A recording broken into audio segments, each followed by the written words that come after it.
Hi, I'm Benjamin Mac Jackson, founder of the World War II Veterans History Project.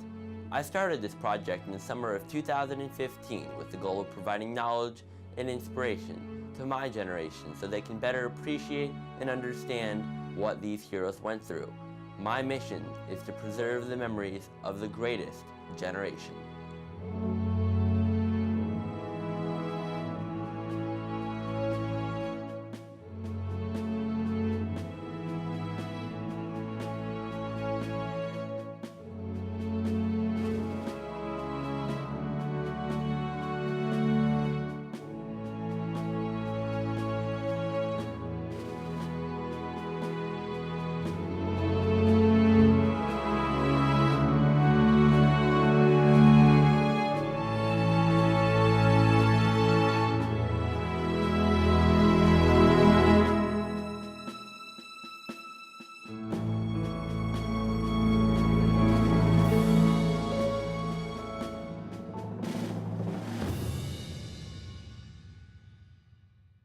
In this action-packed interview, World War II veteran Glenn Christians talks about his time while serving in the U.S. Navy during the war. While stationed on merchant ships crossing the Atlantic, he was sunk by German U-boats 3 times. Christians discusses a dangerous mission where he was the sole survivor and received the highest honor from the French government for his bravery. Here's his story. My name is Glenn A. Christians, and my rank was signalman 2nd class in the Navy. I was born in a place called Clemmy, Iowa, a little small town up in northwest Iowa. And I think the population was about 100, very small town.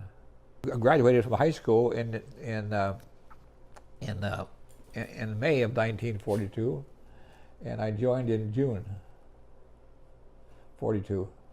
So I didn't have any, that's what I did. So I had no free time. But that was back in 1942, and I was born in 2023, and I went through the Great Depression, that kind of thing. So we needed to actually work or do something. And so when I got out of high school, I had the opportunity to join the Navy, which is what I wanted to do, and it was very good. It seems like most people from the Midwest join the Navy because they don't ever see the oceans from, and so almost all of them join the Navy. I don't know any other reason, but that's what they do.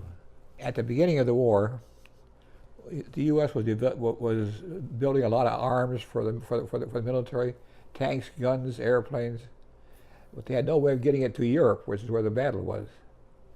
So they started putting the bombs and everything and onto the merchant ships, and that, of course, the Germans had a very active submarine corps, and the submarines were sinking about half of the ships that went across. So they had to do something to get the ships across to Europe without being sunk. And so they decided to put Navy people on all the ships. And so the average merchant ship had about somewhere between 15 to 20 Navy people on board, and they consisted of the gunners. About 18 if they had 20, they had about 18 of them were what you call gunners, because we had a whole bunch of guns on those merchant ships. And then one was a signalman, which is what I was. As you know, that they couldn't use radio because that could be picked up by the submarines. So that's when the signalman came into being, because you could send messages by semaphore, or by or by light, and that's what I did. Then later in the war, after 42, when they're having some success, they decided to set up convoys, and so they set up convoys of anywhere from 60 to 100 ships in a convoy, and we would depart from New York or Boston or Norfolk, Virginia, or Baltimore, and we would join a convoy Then we go on across the ocean with the convoy. And the convoys would have, as I say, 60 or 80 or 100 ships on it. And then you'd have ships on the horizon watching for the enemy, ships on both sides, Navy ships, and ships at the rear.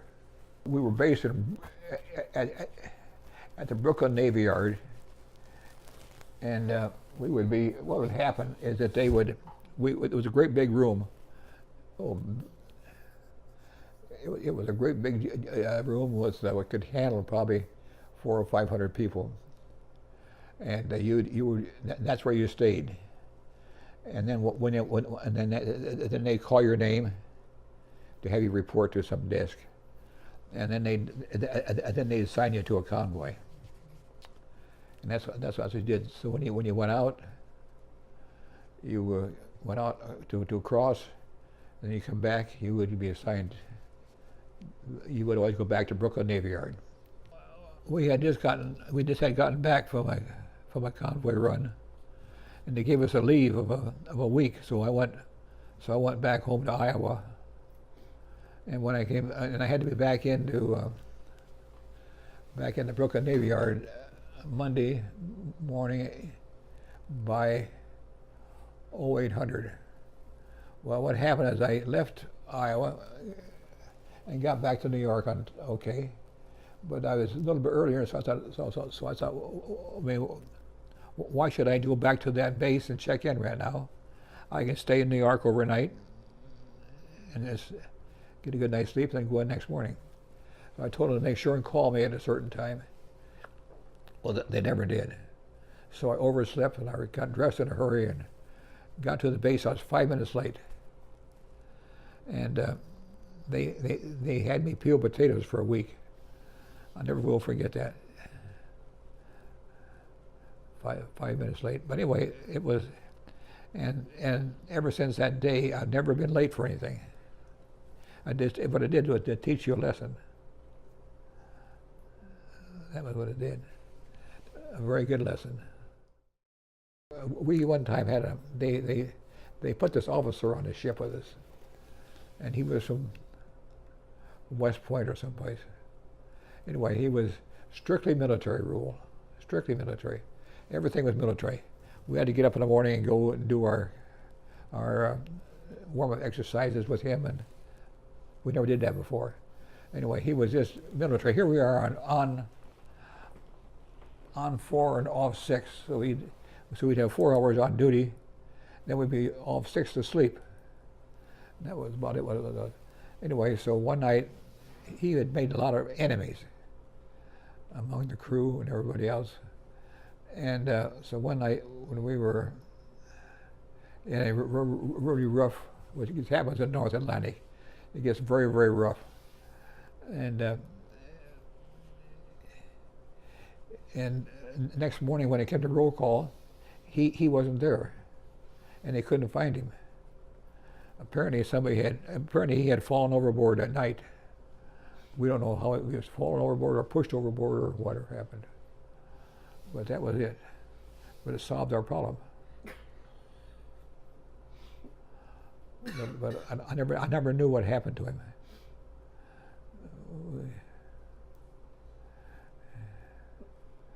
There was always, that's the kind of things you went through. You want to make sure and have the people behind you supporting you. Be nice to them because they can do you some damage. The average crossing going to England would take us about, time we formed a convoy and got over there and everything, it would take us almost a month to get across. And then we would spend about a month unloading all the materials, and then we spent about 3 weeks coming back. We would come back empty, of course, and so they wouldn't bother you then because the subs couldn't sink you hardly. We had all these watertight compartments, and you set high in the water, and they couldn't sink you. Then you go back. You would come back to some place. And then you'd be taken off the ship and to go to the Brooklyn Navy Yard, waiting for the next assignment. In fact, it was so bad at the beginning of the war that I knew one guy that had gone out. He had been assigned to a convoy in the morning, and he left New York, and he got sunk, and so they picked him up and brought him back, and they assigned him to a new convoy, and he got sunk again. He got sunk twice in one day because there were so many, because there were so many subs out there. In fact, the subs were just laying off of the coast, and they were all over. We were obviously on the ship was about say about 20 Navy people, and they had about 30 Merchant Marine people on there, 20 or 30, but the two never associated. They were different. And one of the problems was that the Merchant Marine were getting paid so much money, a lot of money, and when I went in, I was getting paid $19 and some cents a month. That was not very much money. Anyway, but then they added something else to the Merchant Marine. They said if you were in a raid, they would give you $100 per air raid. And we were in Naples, and we would get raided twice a night, and this went on for a long time. And so they got $200 every night because they get two raids, and we got $19.42 a month. That was a difference. But they were members of a union, I guess, or something like that. I remember being in Naples. We'd go into Naples quite often, and they had a big 10-foot fence around the dock area where we docked, so nobody could get in there. And when you wanted to go ashore, you had to go to the front, to the gates to get out to go. They had guards there, of course, and outside of me, just hundreds of people begging for food or cigarettes. Cigarettes were like money. They'd sell them. But they're just terrible. You see the people so hungry, and we were eating so well, and made you feel bad about it. We were going into the Irish Sea, into England, to Liverpool, and with the convoy, and we had to form a single file of ships, and they were waiting for us. But we went in enough on a single line, and we were number 2 ship, and so they sunk us, obviously. But we were only in the water a very short period of time before they rescued us, which helped, which made you feel good because the water was cold. Whenever you got sunk, you had to get, of course, when everything was lost, when you joined the Navy, you got a sea bag full of clothes, right? Whites and blues, and so you wore the blues in the wintertime and the whites in the summer, and so whenever you got sunk, you lost the whole thing. They'd have to issue a new bag of clothes, but in the meantime, most people did not like the Navy cloth material. There were heavy cloths or heavy flannels for the blues particularly, and so you would have tailor-made ones. You could get them made for probably $30. You could probably get a set of tailor-made ones that fits you well, were just tailored perfectly. Well, then, but when you got sunk, you lost those too. So every time you got sunk, you had to get a new sea bag of clothes and get some more tailor-mades.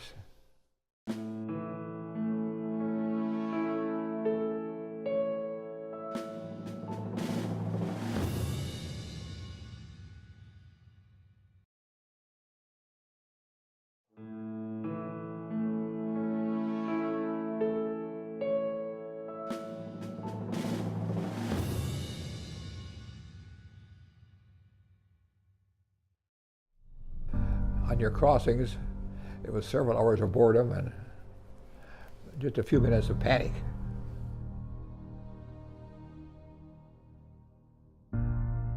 We left New York and we went to Rio de Janeiro and then to Buenos Aires, and then we were going to cross from Buenos Aires to Cape Town, South Africa.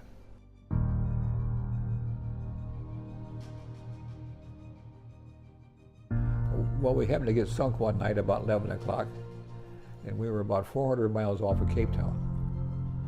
And we're all floating around out there together.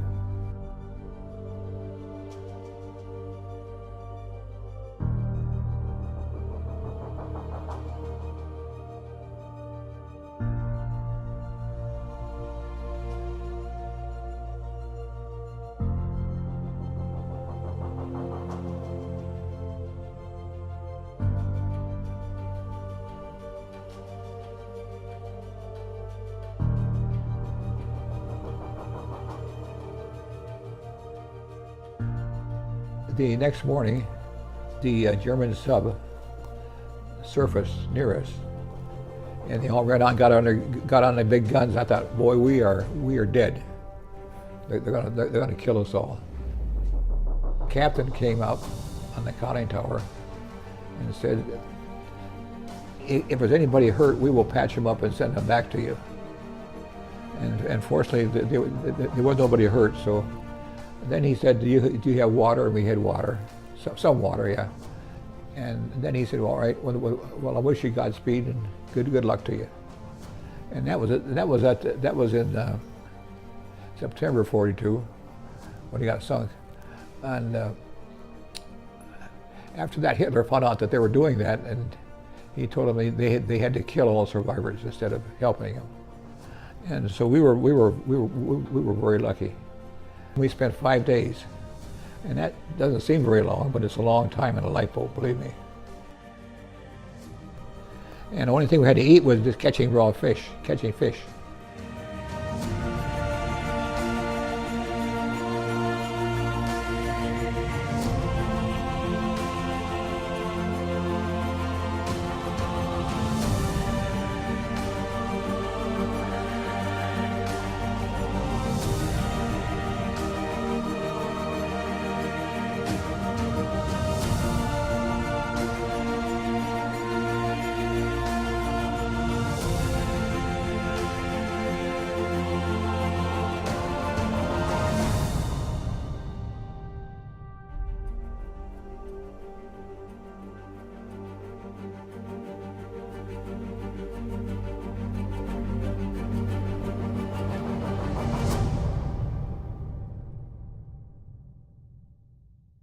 We were delivering arms and ammunition to the French underground. We had a small boat about 30 feet long, and there was and this is where I got in trouble. In the Navy, you never volunteered for anything.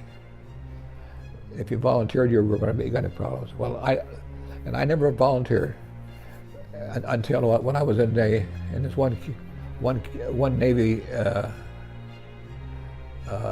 depot, and the French were delivering arms to the underground, and they came and asked me if I would help because they were short-handed. And I was doing nothing anyway, so I volunteered. Okay, we